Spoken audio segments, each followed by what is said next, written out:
Merci de nous avoir donné l'opportunité de nous exprimer par rapport aux préparatifs de la 48e Assemblée générale de la FANAF, qu'accueillera notre capitale Nouakchott en février 2024. Comme vous le savez, les préparatifs vont bon train.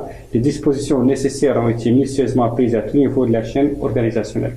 Nous observons strictement la conformité avec le cahier de charges de la FANAF et aucun détail n'a été laissé au hasard.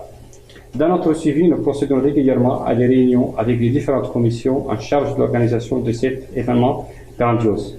Les hautes autorités de l'État sont impliquées dans le processus d'organisation de cet événement qui honore et rehausse le prestige de l'État mauritanien dans son ensemble et enracine le respect et la considération de l'Association professionnelle des assureurs de Mauritanie, principal partenaire de la FANAF.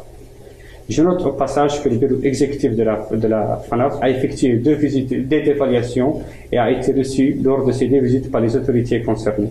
Toutes les facilités administratives sont acquises et assurées par un staff sensibilisé quant à l'importance de l'événement.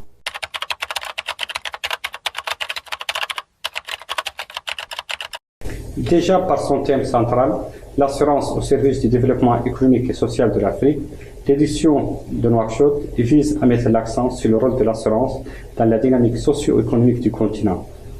En général, mais aussi et surtout dans l'émancipation des pays respectifs grâce à un secteur de l'assurance qui remplit convenablement sa noble mission.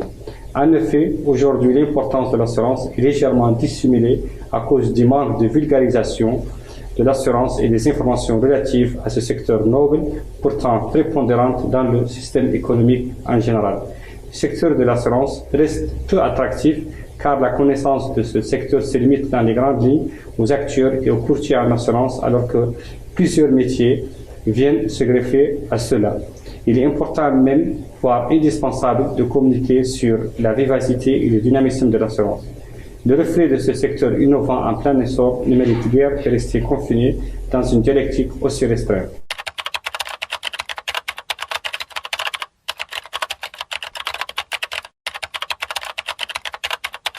Le marché mauritanien des assurances compte 17 compagnies privées. Ces compagnies se partagent un chiffre d'affaires qui est légèrement inférieur à 40 millions de dollars, un montant relativement bas par rapport au marché de la sous-région, notamment le marché de la zone CIMA. Ce secteur est dominé par la branche automobile, considérée d'ailleurs comme déficitaire partout dans le monde. Suivant la volonté du gouvernement, la Mauritanie se dirige vers des réformes et une réorganisation du secteur des assurances afin de lui permettre de jouer pleinement son rôle en tant que secteur financier productif. C'est ainsi que la direction du contrôle des assurances sous la tutelle du ministère des Finances s'active dans ce sens depuis un certain temps.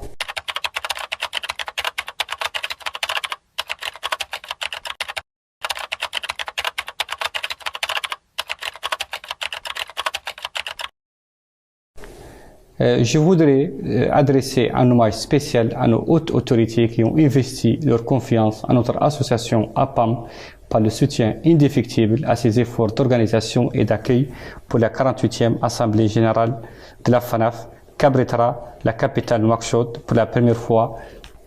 Nous sommes très conscients de la grande responsabilité que nous portons et demeurons convaincus et rassurés grâce au soutien indéfectible de notre gouvernement.